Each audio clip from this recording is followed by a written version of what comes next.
Bonjour François, ça fait quelques temps qu'on ne s'était pas Docteur, pour un docteur Ali. café. Oui. Il y a du vent, Il y a du vent. il paraît qu'il va neiger.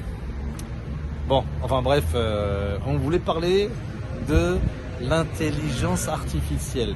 En 2 minutes, ça va être très rapide, vous allez voir. Oui, oui. Bah, en fait, puisque c'est le sujet dont tout le monde parle en ce moment avec le fameux paraît. OpenAI qui permet Voilà. de réaliser des textes Et oui, sans rien faire. enfin il y a beaucoup de choses, il y a ça, mais aussi dans médecine, il y a beaucoup d'intelligence artificielle dans les études, dans les datas, etc. Mais bon. Est-ce que ça va remplacer les médecins d'ailleurs, cette fameuse intelligence Ah mais j'avais écrit un petit article avec le dernier médecin, tu te rappelles, avec coécrit Oui. avec toi Oui, oui. et notre ami Jean-Philippe Oui. Garat. Et bah oui, peut-être, hein, c'est ce que l'on craint. En fait, non, là, c'est une histoire de technique. Et l'intelligence humaine doit rester un peu supérieure à l'intelligence artificielle, à mon avis, et ne pas oublier le côté psychologique et humain Oui. qui persiste en médecine à plus de 50%, à mon avis. C'est pas du 30, 20, parfois même à plus de 100% quasiment, si on peut dire. Non, mais je veux dire, il y a des problèmes effectivement psychologiques, mais il y a aussi des problèmes organiques qui sont liés à la psychologie.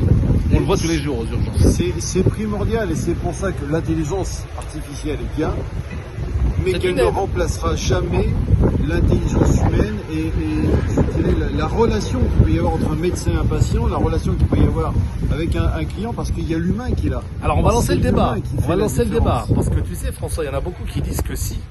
Et des histoires de transhumanistes, il y a des histoires qu'on nous rabâche un peu la tête avec ça. C'est effectivement, c'est-à-dire que l'homme peut être remplacé par cette intelligence artificielle. C'est le nouvel homme, quoi, si on peut dire entre guillemets. Alors ça va lancer le débat. Il y en a qui sont pour, effectivement. Il y en a d'autres qui croient, d'autres qui sont contre et qui n'y croient pas non plus. Alors où en êtes-vous? Qu'est-ce que vous en pensez? Nous.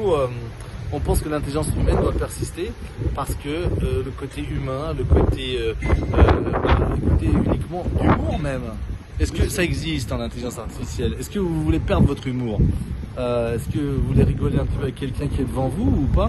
Alors vous me direz oui, il peut y avoir des avatars et ainsi de suite. Il y a toujours quelqu'un pour dire que l'intelligence artificielle a déjà prévu.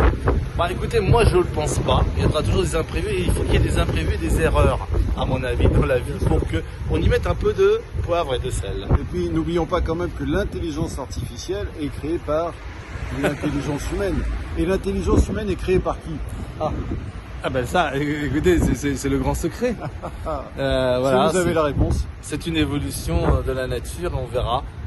Peut-être qu'effectivement on se trompe, peut-être que l'évolution nous le montrera aussi. Bah, nous ne serons peut-être pas là non plus pour le voir. Mais en tous les cas, on vous assure que vous avez en face de vous les Ouais. vrais personnages en chair et en os. Des vrais robots. C'est pas artificiel. À bientôt, au revoir.